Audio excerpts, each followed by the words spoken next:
સર્વે વૈષ્ણવોને જય શ્રી કૃષ્ણ। પુષ્ટિ માર્ગમાં મોટા ઉત્સવ પર શ્રી પ્રભુને સેવના લાડુની સામગ્રી નિયમથી ભોગ ધરવામાં આવે છે। તો આજે આપણે અનસકડી વિભાગની સામગ્રી નારંગીના રસના સેવના લાડુ સિદ્ધ કરીશું। આ સામગ્રી ખૂબ જ સુંદર અને પ્રભુલાયક સિદ્ધ થાય છે, તો વિડીયોને સ્કીપ કર્યા વિના એન્ડ સુધી અવશ્ય જોજો। સામગ્રીની રીત પસંદ આવે તો તેને લાઇક અને શેર કરવાનું ન ભૂલશો। સૌ પ્રથમ એક પાત્રમાં 1 કપ ચાળેલો મેંદો લઈ તેમાં વચ્ચે સહેજ ખાડો કરી 3 થી 4 ટેબલસ્પૂન અથવા તો જરૂર મુજબ પીગાળેલા ઘીનું મોણ કરી મેંદો બિલકુલ પણ કોરો ન રહે તેમ હાથ વડે તેને સરખી રીતે મોઈ લઈશું। પુષ્ટિ માર્ગના નિયમ પ્રમાણે સેવના લાડુ ફક્ત મેંદાનો ઉપયોગ કરીને સિદ્ધ કરવામાં આવે છે, પરંતુ જો તમારે તેમાં ઘઉંનો જાડો લોટ પધરાવવો હોય તો અડધો કપ મેંદો અને અડધો કપ ઘઉંનો જાડો લોટ લઈને પણ સામગ્રી સિદ્ધ કરી શકાય છે।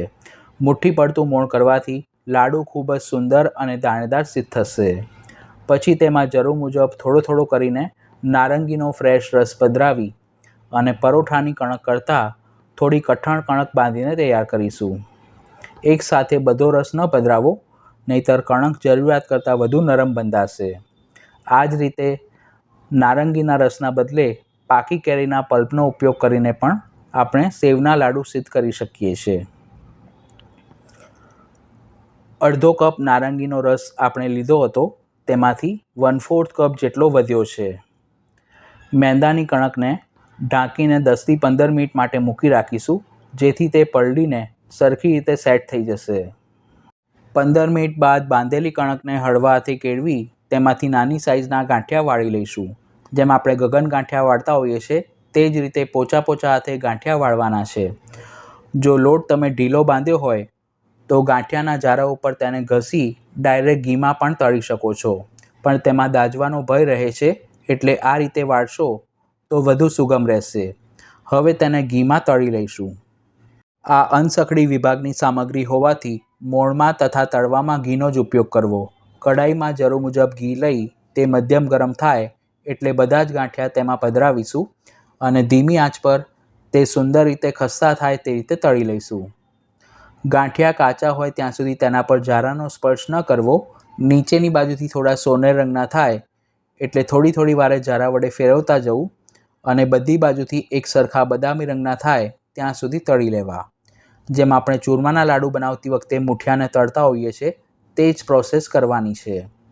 એકવાર તળવામાં આશરે 8 થી 10 મિનિટનો સમય લાગશે।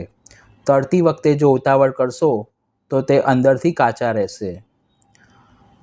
ગાંઠિયા સુંદર રીતે તળાઈ ગયા છે, તેને એક પાત્રમાં પધરાવી થોડીવાર માટે રૂમ ટેમ્પરેચર પર સરખા ઠંડા થવા દઈશું। 5 થી 7 મિનિટ બાદ તળેલા ગાંઠિયા નવશેકા ગરમ હોય ત્યારે હાથ વડે તેના આ રીતના નાના ટૂંક કરી લેવા, જેથી તે જલ્દી ઠંડા થઈ જશે। નારંગીના રસના બદલે જો જલનો ઉપયોગ કરીને સેવના લાડુ સિદ્ધ કરવા હોય તો તેની વિડીયોની લિંક ઉપર આઈ બટન પર અને ડિસ્ક્રિપ્શન બોક્સમાં આપી છે। હવે ચાસણી બનાવવા માટે પાત્રમાં 1 કપ ખાંડ લઈ તેમાં ખાંડ ડૂબે તેટલું અથવા તો અડધો કપ જલ કરી મધ્યમ આંચ પર ખાંડ સરખી ઓગળે અને ચાસણી ઉકળવા લાગે ત્યાં સુધી ચમચા વડે સતત હલાવતા રહીશું। સેવના લાડુ બનાવતી વખતે 2 તારની ચાસણી કરવાની હોય છે, એટલે ચાસણી બનાવવામાં આશરે 10 મિનિટ જેટલો સમય લાગશે। ચાસણીનો તાર ચેક કરવા માટે 10 મિનિટ પછી ચાસણીનું 1 ડ્રોપ પ્લેટમાં લઈ તે ઠંડુ પડે પછી જો સ્થિર રહેતું હોય તો સમજવું કે 2 તારની ચાસણી થઈ ગઈ છે। તેમાં સુગંધી અને રંગ માટે 5 ચમચી ઇલાયચી પાવડર અને 10 થી 12 તાંતણા જળમાં ગોળેલું કેસર પધરાવીશું। પછી ગેસ બંધ કરી તેને લીડ ઢાંકીને મૂકી રાખીશું, જેથી ચાસણી ઠરી ના જાય। બધી સામગ્રીના માપ મેં વિડીયોના ડિસ્ક્રિપ્શન બોક્સમાં આપ્યા છે। તળેલા મૂઠિયાના ટૂંક સરખા ઠંડા પડે પછી તેને એક મોટા મિક્સર જારમાં લઈ સરખી રીતે ગ્રાઇન્ડ કરી તેનું દાણેદાર ચૂરમું બનાવીશું। પહેલાંના સમયમાં જ્યારે મિક્સર જાર ન હતા ત્યારે ખાયણી દસ્તા વડે ખાંડીને ચૂરમું બનાવવામાં આવતું હતું, પરંતુ તેમાં ઘણો લાંબો સમય લાગે છે। તૈયાર કરેલા ચૂરમાને એક પોળા પાત્રમાં લઈ તેમાં જે 2 તારની ચાસણી બનાવીને રાખી છે તે પધરાવીશું। અત્યારે ચાસણી ગરમ છે એટલે તેને સેટ થવામાં 10 થી 15 મિનિટ જેટલો સમય લાગશે। ચમચા વડે ચાસણીને ચૂરમાની સાથે સરખી રીતે મિક્સ કરી અને બંને એકરસ થાય પછી 10થી 15 મિનિટ માટે તેને રૂમ ટેમ્પરેચર પર સરખું ઠંડુ થવા દઈશું. આપણે જલનો ઉપયોગ કરીને સેવના લાડુ સિદ્ધ કરીએ ત્યારે ચાસણી બનાવતી વખતે તેમાં બરાસ કપૂર એટલે કે ભીમસેની કપૂર પધરાવવામાં આવે છે, પરંતુ નારંગીના રસની નેચરલ ફ્લેવર જળવાઈ રહે તેના માટે અત્યારે મેં ચાસણીમાં બરાસ કપૂર નથી પધરાવ્યું.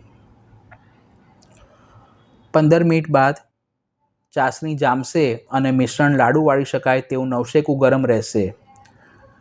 પછી હથેળીમાં સહેજ ઘી લગાવી મિશ્રણને થોડું કેળવીને સ્મૂથ કરી લઈશું. પછી તેમાંથી મધ્યમ સાઇઝના નંગ વાળી લઈશું.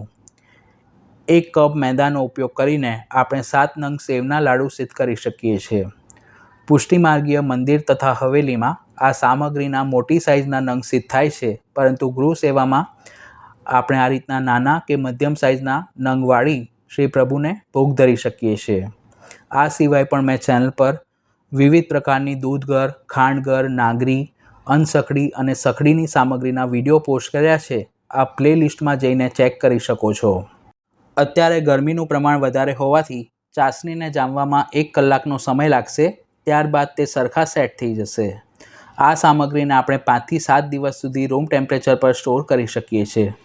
તો આપ પણ ઉત્સવ પર શ્રી પ્રભુને ભોગ ધરવા માટે આ નારંગીના રસના સેવના લાડુ ઘરે અવશ્ય સિદ્ધ કરજો.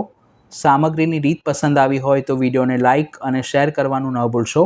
અને ચેનલ પર પહેલીવાર આવ્યા હો તો આવી પ્રભુલાયક સામગ્રી તથા સાત્વિક રેસિપીના વિડીયોઝ જોવા માટે ચેનલને સબસ્ક્રાઈબ કરી બાજુમાં આપેલા બેલ આઇકોન પર ક્લિક કરજો.